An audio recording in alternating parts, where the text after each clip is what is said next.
Praise the Lord. Hello everyone. இன்றைக்கான வேத தியான வசனம் ஆதியாகமம் 12:2.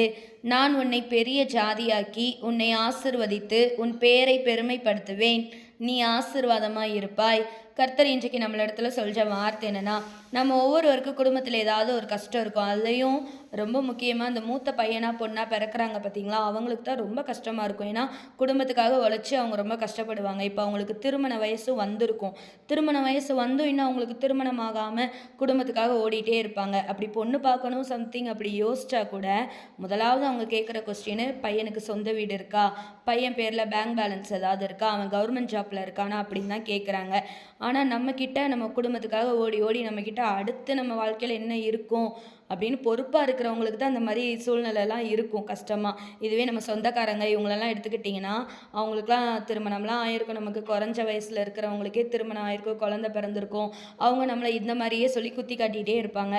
உனக்கெல்லாம் இனி வாழ்க்கையில் ஒன்றும் ஆகாது அப்படின்னு சொல்லிட்டு சொல்லும்போது நமக்கும் ஆமாம் இனி நமக்கு எதுவும் நடக்காதுன்னு சொல்லி இருக்கிற உங்களை பார்த்து தான் கர்த்தர் சொல்கிறாரு.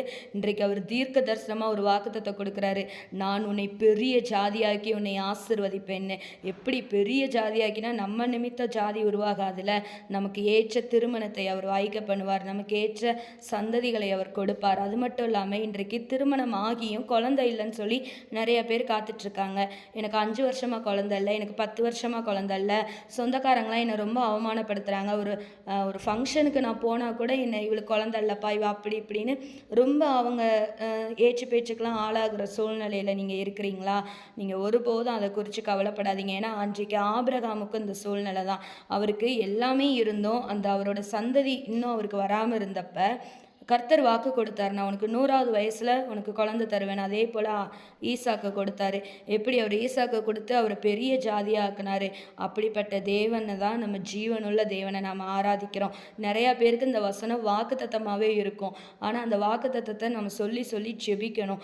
அது போல தான் இன்றைக்கு நீங்கள் யாரெல்லாம் எனக்கு திருமணம் நடக்க சாத்தியமே இல்லை, இனி எனக்கு குழந்தையே பிறக்காதுன்னு நினைக்கிற உங்களை பார்த்து தான் கர்த்தர் வாக்கு தத்தமாக பேசுகிறாரு.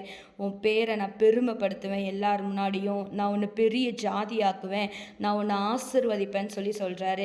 இன்றைக்கு இந்த மூத்தவங்களா பிறந்த நீங்கள் கஷ்டப்படுறீங்களா? நம் தேவன் வழியே இல்லாத இடத்துல தான் வாய்க்கால்களையும் நீரூற்றுகளையும் ஏற்படுத்துகிற தேவனாக இருக்கிறார். அதனால் ஒருபோது சோர்ந்து போகாதீங்க. நம் தேவன் ஜீவனுள்ள தேவன், அவர் ஆபிரகாமின் தேவன். அவருக்கு கொடுத்த வாக்கு தத்தங்களை இன்றைக்கு நமக்கு கொடுத்திருக்கிறார்.